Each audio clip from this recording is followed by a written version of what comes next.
Hello बच्चों, good afternoon. Marathi विषय में हम देख रहे थे पाठ 9 वाचनाची वेळ। इस पाठ को मैंने आप लोगों को अपने कॉपी में लिखने के लिए कहा था और इसका पहला पैराग्राफ है जो मैंने आपको समझा कर बताया था। ठीक है, इस पाठ में क्या दिया है, सोनाली नाम की एक लड़की है जिसको पढ़ाई के अलावा दूसरी किताबें पढ़ना बिल्कुल भी पसंद नहीं है, लेकिन उसकी मम्मी चाहती थी कि ये पढ़ाई में जो किताबें दी है उसके अलावा भी किताबें पढ़े, इसीलिए उसकी मम्मी हमेशा प्रयास करती थी। तो इस बार उसके मम्मी ने कौन सा प्रयास किया है और क्या किया है वो इस पाठ में दिया है। ठीक है, एकदा सुट्टीमध्ये तिच्या आईने एका गोष्टीचे पुस्तक तिच्या हातात दिले आणि तिला सांगितले।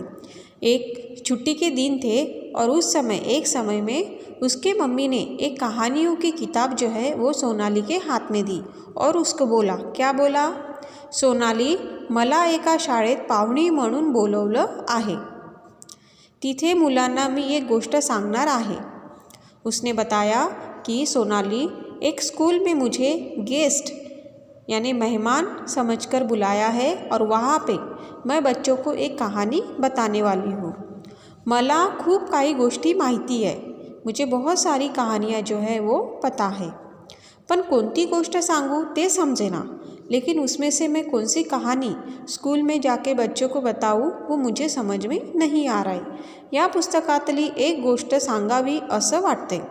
ये जो किताब है कहानियों की, इसमें से एक कहानी मुझे ऐसा लगता है कि बच्चों को बतानी चाहिए। तू यातली एक छानशी गोष्ट मला निवडून दे, मी तीच गोष्ट शाळेत सांगेन। उसकी मम्मी ने सोनाली को कहा, सोनाली के मम्मी ने, कि ये जो किताब है कहानी की, इसमें से एक अच्छी सी कहानी ढूंढ के तुम मुझे बताओ और वही कहानी मैं स्कूल में बताऊंगी। यहाँ पे देखो एक चित्र दिया है, इसमें सोनाली है, उसकी मम्मी है और उसकी मम्मी कहानियों की किताब उसके हाथ में दे रही है ना। उसके बाद में देखेंगे, आईला मदत म्हटल्यावर सोनालीला शाळेत बाईंनी सांगितलेले आठवले। जैसे उसके मम्मी ने बोला कि मुझे एक कहानी इसमें से जो है वो तू पसंद करके दे, तो वैसे ही उसको उसके स्कूल की बात याद आई। उसके बाई ने यानी उसके मैडम ने उसको कहा था स्कूल में, क्या कहा था, आपण सर्वांना मदत केली पाहिजे। उसके टीचर ने उसको बताया था कि हमने सबको मदत करनी चाहिए, या मदतीची सुरुवात घरापासून करा। उसके टीचर ने बताया उसको कि मदद हर किसी को करनी चाहिए और ये आप अपने घर से ही शुरू करो, यानी घर में ही किसी ना किसी को मदत करो। मदत केल्याने आपल्याला तर आनंद होतोच, पण दुसऱ्याचा आनंद हा आपल्याला समाधान देऊन जातो। यानी किसी को मदद करने से, जिसको हम मदद करते हैं उनको तो आनंद मिलता ही है, लेकिन उनका आनंद देख के हमको क्या मिलता है, समाधान, सैटिस्फैक्शन मिलता है। तुम्ही घरी किंवा इतर ठिकाणी कोणकोणती मदत करता त्याची नोंद ठेवा आणि ती दर शनिवारी दाखवा। उसके टीचर ने उसको बताया कि आप लोग घर में, बाहर, कहीं पे भी जो मदद करते हो दूसरों को, वो आप करो और उसकी नोंद, उसको लिख के रखो एक डायरी में, और वो बाद में कब दिखाना, शनिवार को, हर शनिवार को वो स्कूल में आपको दिखाना है। ऐसे उसके टीचर ने उसको बताया। वही बात इसको ध्यान में आई। जैसे ही आई ने इसको बोला कि इसमें से एक कहानी ढूंढ के मुझे बताओ। सोनालीने आतापर्यंत बऱ्याच नोंदी वहीत केल्या होत्या। आईला मदत ही एक नवीन नोंद होईल। उसने सोचा कि उसने बहुत सारी नोंद जो थी, बहुत सारी चीज़ें जो है अपने कॉपी में वो लिख कर रखी थी, यानी टीचर को दिखाने के लिए। और आईला मदत ही एक नवीन नोंद होईल। बाई देखील सगळ्यांसमोर आपले कौतुक करतील। उसको लगा कि अगर मैं आई को मदद करूँगी और बाद में मैं टीचर को बताऊँगी तो मेरी टीचर सबके सामने क्या करेंगी, मेरी तारीफ़ करेंगी, ऐसा उसको लगा। और शाबासकी देतील या विचाराने तिने पटकन हो म्हणून आपल्या आईच्या हातातले पुस्तक घेतले। इसी ख्याल से कि मेरी टीचर भी मेरी तारीफ़ करेंगी, इसीलिए उसने अपने मम्मी को जल्दी से हाँ बोला और उसके पास में जो कहानी की किताब थी वो जल्दी से अपने पास ले ली। ठीक है, अभी आगे का देखेंगे। आईने तिला दिलेल्या पुस्तकात छोट्या छोट्या कथा होत्या। सोनाली के मम्मी ने सोनाली को जो किताब दी थी उसमें छोटी छोटी क्या थी, कहानियाँ थी। नुसत्या कथांची नावे वाचून कोणती कथा निवडावी हे तिला कळेना। उसने क्या किया, उस कहानी की किताब में जो कहानियाँ थी उनके जो हेडिंग थे, कहानियों के नाम थे, वो उसने पढ़े, लेकिन उसमें से उसको समझ में ही नहीं आ रहा था कि इसमें से कौन सी कहानी हमने यानी मैंने मम्मी को बतानी चाहिए।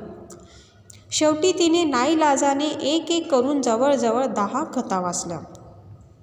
फिर उसको लगा मुझे हेडिंग्स पढ़ के या कहानियों का नाम पढ़ के तो समझ में नहीं आ रहा है, तो मैं कहानी पढ़ती हूँ।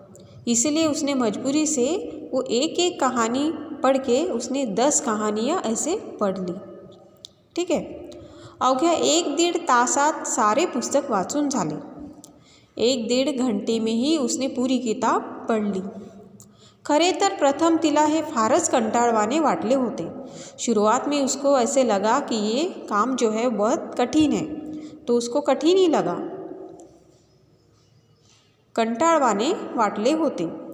पण जशी जशी ती पुस्तकातल्या कथा वाचू लागली तशी तिला पुढची कथा काय आहे, त्यात काय लिहिले आहे याविषयी उत्सुकता वाटू लागली।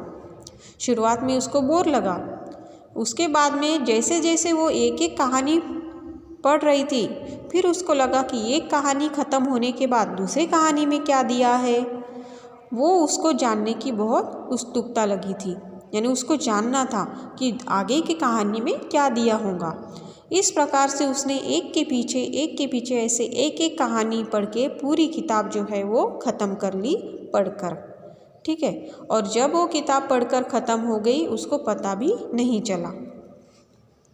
कथा तर सगळ्याच आवडल्या, त्यातली कोणती निवडावी ते समजेना। उसने कहानियों की किताब पढ़ ली, 10 कहानियाँ उसमें थी, लेकिन उसमें से कौन सी कहानी मम्मी को बतानी चाहिए स्कूल में बताने के लिए, वो उसको समझ में नहीं आ रहा था। ती आईकडे गेली, वो अपनी मम्मी के पास गई, वह आपल्या नेक्स्ट पेज में क्या दिया है वो हम देखेंगे।